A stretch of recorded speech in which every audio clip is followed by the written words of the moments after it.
Ohitura da lagunekin poteatzea. Tea eta tzea aditz izena. Kaixo, ondo?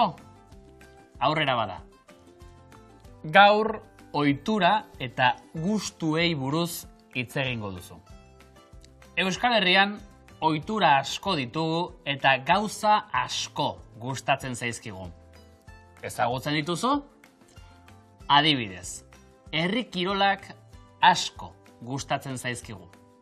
Euskaldunoi elkarte gastronomikoan bazkaltzea ere gustatzen zaigu. Euskal Herrian lagunekin poteatzea ohitura da.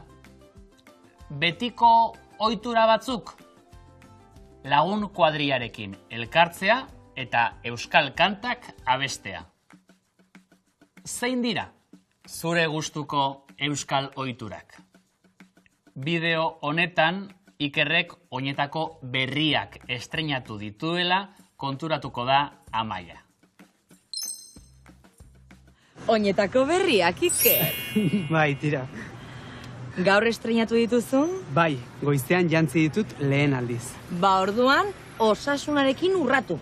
Amaia, zertan ari zara? Aizu, ohitura da. Ohitura jendeari oinak zapaltzea. Oinetakoak berriak badira, bai, zorte ona ematen du. Euskal Herriko ohiturak zein diren eta euskaldunoi zer gustatzen zaigun komentatu dugu. Esaldiak aztertuko ditugu. Lehenengoan, herri kirolak gustatzen zaizkigu. Zer gustatzen zaigu? Herri kirolak, izen bat, hurrengo esaldietan, nor edo zer, ekintza bat da.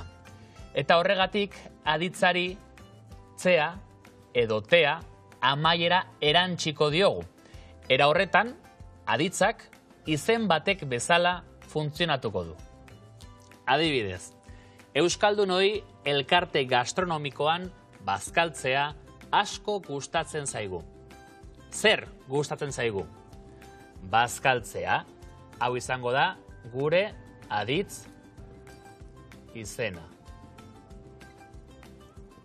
Beste bat, Euskal Herrian lagunekin poteatzea ohitura da. Zer gustatzen zaigu? Zer da ohitura? Poteatzea. Beraz, hau da gure aditz izena. Kontuan izan. N, S edo Z letraz bukatzen diren aditzetan, tea amaiera erabiliko dugu. Adibidez, euskal kantak abestea betiko ohitura da. Abestea. Abes eta tea. Eta gainontzeko kasu guztietan, tzea amaiera erabiliko dugu. Adibidez, lagun kuadriarekin elkartzea betiko ohitura da. Elkartzea, elkar eta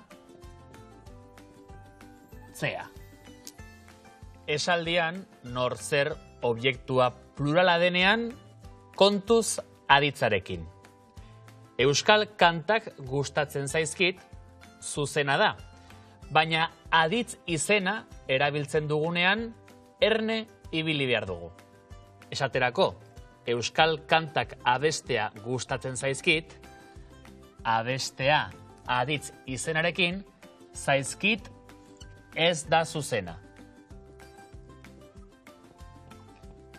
Zait erabiliko dugu. Nor zer objektua ekintza bada, aditza beti singularrean jarriko dugu. Lagundu hutsuneak betetzen. Zein marka jarriko dugu?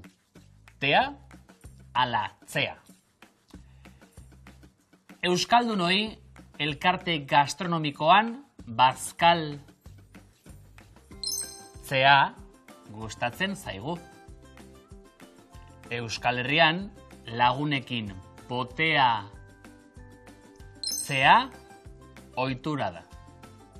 Lagun kuadrilarekin elkar tzea ohitura da. Euskal kantak abestea betiko ohitura da.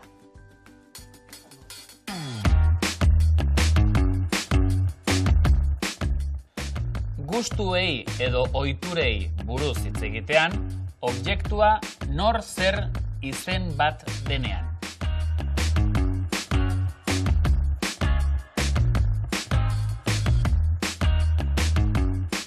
Gustuei edo ohiturei buruz hitz egitean, objektua nor zer ekintza bat denean.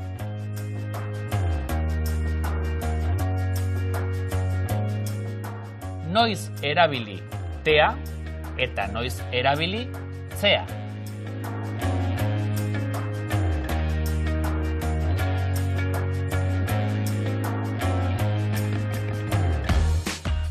Esaldian nor zer objektua plurala denean, kontuz aditzarekin.